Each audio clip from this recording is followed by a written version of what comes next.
I don't know, all by myself, practically stranded. I mean, I think I'm lucky I even got the lights on. Still nobody's yelling action? Seriously. Hey dolls, it's me, Wilma Fingerdoo, with the Fingerdoo review of RuPaul's Drag Race España Season 2, Episode 9. And before I get started, I just need to send a couple of shout-outs. First of all, look at my nails, very exciting. Elizabeth is a fabulous Patreoner and subscriber to my channel, and she is doing nails. I will put a link down below in the description box to her Instagram account. She does them custom. You can order them as wanted. They're just the press-on kind. They're very light and fabulous, and yeah, apparently she's starting to strike out with gems. I don't know. I'm really just thrilled with just the paint job itself. So thank you, Elizabeth, once again. Also, and just send a shout out to Denise Cherneau, my fabulous wig whisperer. As you can see, I have the Michelle Visage streak in my hair. This is so funny. A year ago, my birthday, so not this April past, the April before, Denise sent me some wigs, and this extension was in it, and she said, oh, I don't know, I just thought it would be fun to have like a white streak in your hair.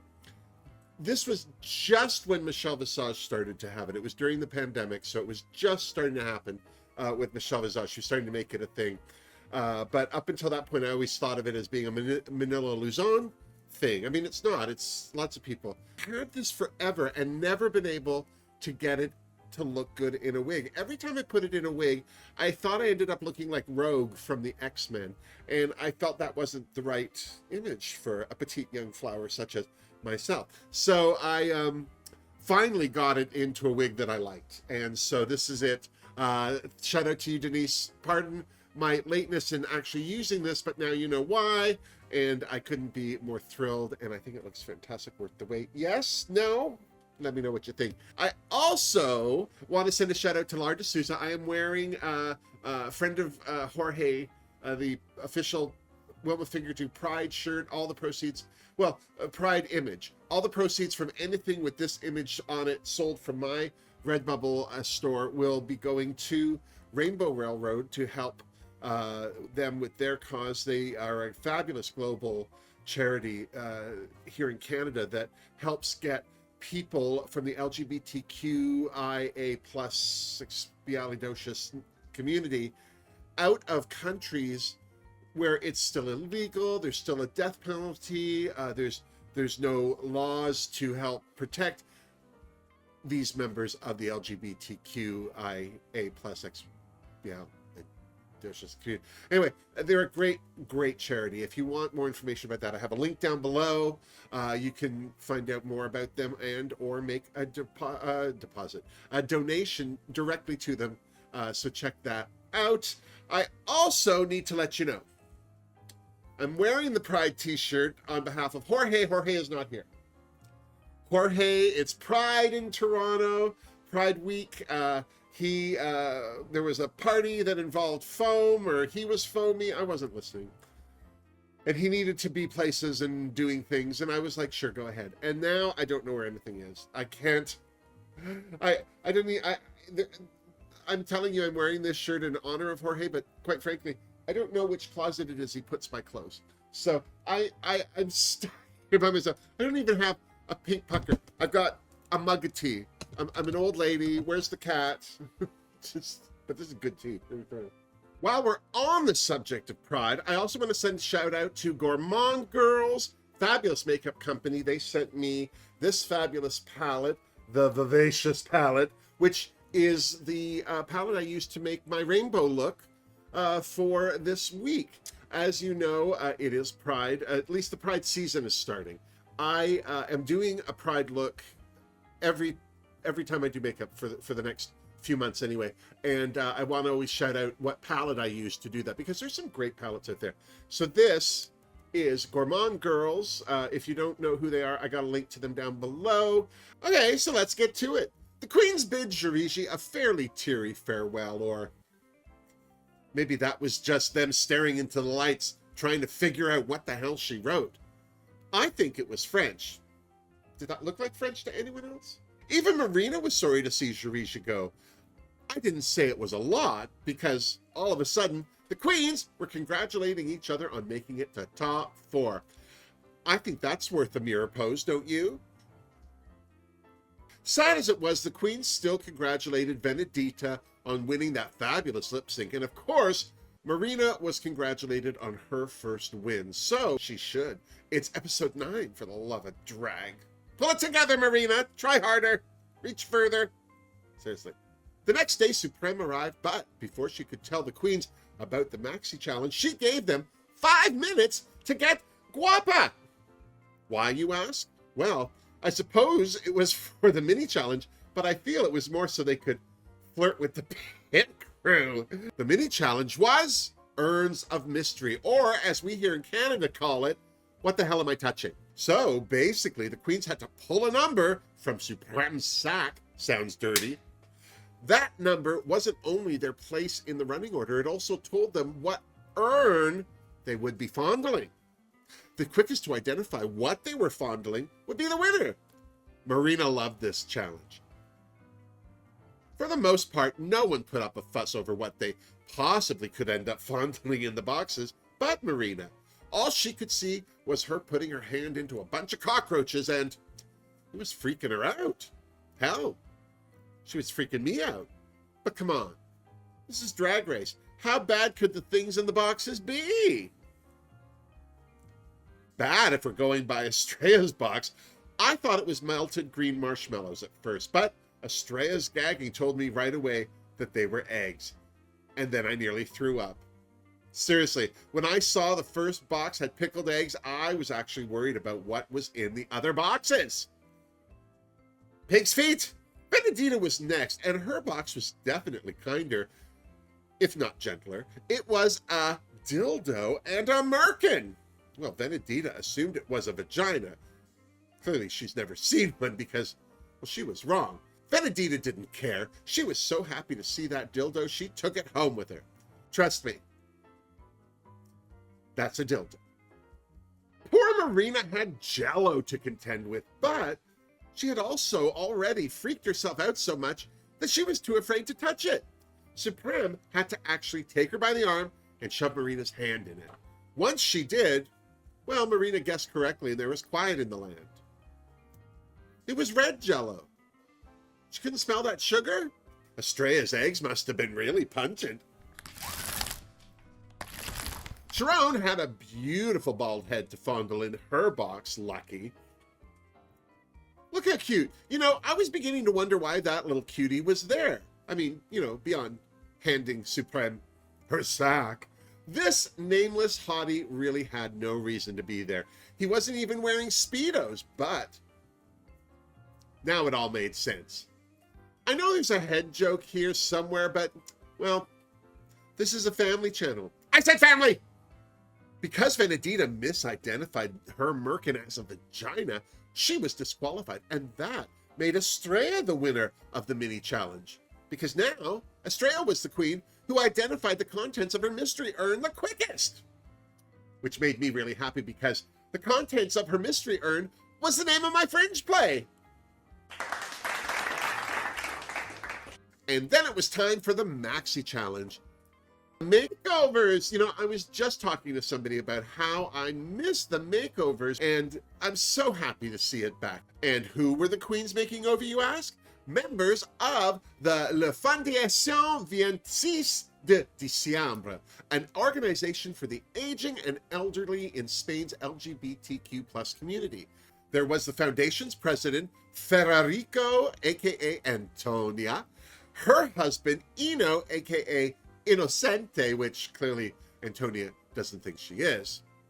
Something tells me she should know. The standout of the group, Manuel de Teresa, looking fabulous in everything. And finally, and surprisingly, the last member representing La Fondation 26 de Diciembre was legendary Spanish couturier Pedro Valverde. This man's dressed Spanish royalty, I'm telling you. Well, at least Sharon and Venedita were impressed. I was impressed. As the winner of the mini challenge, Estrella got to pair off the Fundación members with the queens. She chose Manuel for herself. Of course she did. Manuel was the sparkliest. Estrella gave Antonia to Marina. I don't know why.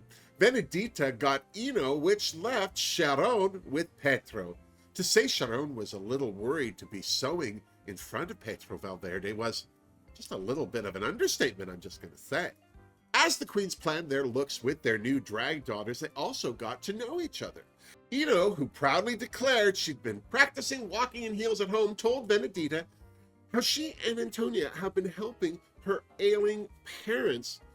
But what I was touched to hear was how Eno thought it was easier for her to be gay as a younger person than it is today. It's very profound. While Marina was explaining her drag to Antonia, Antonia talked about how amazing it is to see people these days who've lived their whole life dressing and looking however they want, when his generation were vilified for it. It's haunting how Antonia said they tried to fix us. As if we were the ones who were broken in the first place, seriously.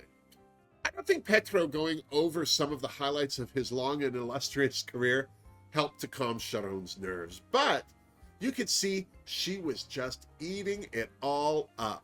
Who wouldn't? Estrella's word for this challenge was fun, so she got to work making some guns for herself and well, is that right? Did she say guns? Whether fun was the word of the day or not, Manuel seemed to include the word win in there somewhere, as she was the first of the drag daughters to walk in heels. Okay, they're wedges.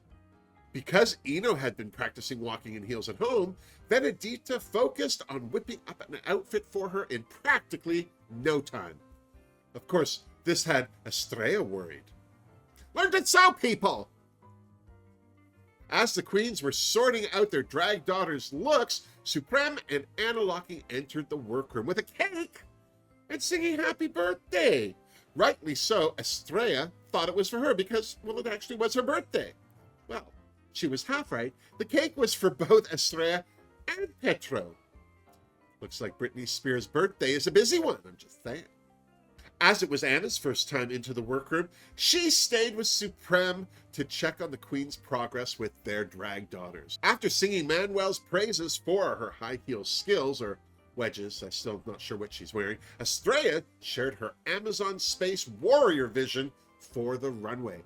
Anna said the only thing she would be looking for was a perfect silhouette. Well, that cleared that up. Sharon and Petro were next, and after Anna gushed some more over Petro, who wouldn't, Sharon shared her vision of the runway of two loving sisters who are always backstabbing each other. Petro was excited to be spending his birthday in drag, but, truth be told, she was worried about wearing heels. Could you imagine if she tripped and fell and had to go to the hospital and they asked what happened and she said she was just trying to sissy that walk? By the way, few people know this, but Sissy Walk was my drag queen name in high school. Benedita and Innocente were next, and Supreme and Anna seemed more interested in hearing about Eno dusting his house in high heels than Benedita's vision. Well, at least Anna told Benedita that she likes her ability to throw a little burlesque into everything, so Benedita should at least feel good about that. Seriously. Anna and Supreme dropped in on Marina and Antonia next. Marina's vision was layered and obtuse, just like the name of my last Fringe play. But Marina had some bold wigs and color blocking on her mind, so their runway should be eye-catching if nothing else. Once again, I just want to say how sweet Anna Locking seems. She looks like she's truly thrilled to be there with the queens, talking their language, seeing their vision. I feel like the crew have a standing order to escort her off the lot on days she's not filming so she doesn't distract the queens. I can just imagine her off behind pieces of set, waving and winking. It's so sad. And then it was Elimination Day. Eno and Antonia shared their experiences taking care of Eno's ailing parents and their struggles keeping a roof over their head and food in their bellies during the pandemic. I laughed, I cried, I was jealous of their love. It was a lot to take in before lunch is all I'm saying. Ooh, lunch. And then it was time for the makeovers. And by that, I mean hair removal and management. As things were getting shaved and glued down, Sharon and Petro shared coming out stories. I was surprised that Petro's family had no problem with it, while Sharon's more modern parents did. Oh, they finally came around. How could they not? Sharon's a doll. Shut your face. And then it was time to hit the main stage. Supreme looked gorgeous as a brunette in gold. Joining Los Javis and Anna Locking on the judges panel was my drag crush, Alexis, bam! Mateo, looking luscious and lime. And then it was time for the runway. Category is pairs. Estrella and Teresa Extravaganza were first in their galactic blonderella realness. I don't know how much they looked like family members, but I will say this. They looked like they were chorus girls from the same show. Says something, so Fingerdoo for Estrella and Teresa. Seriously.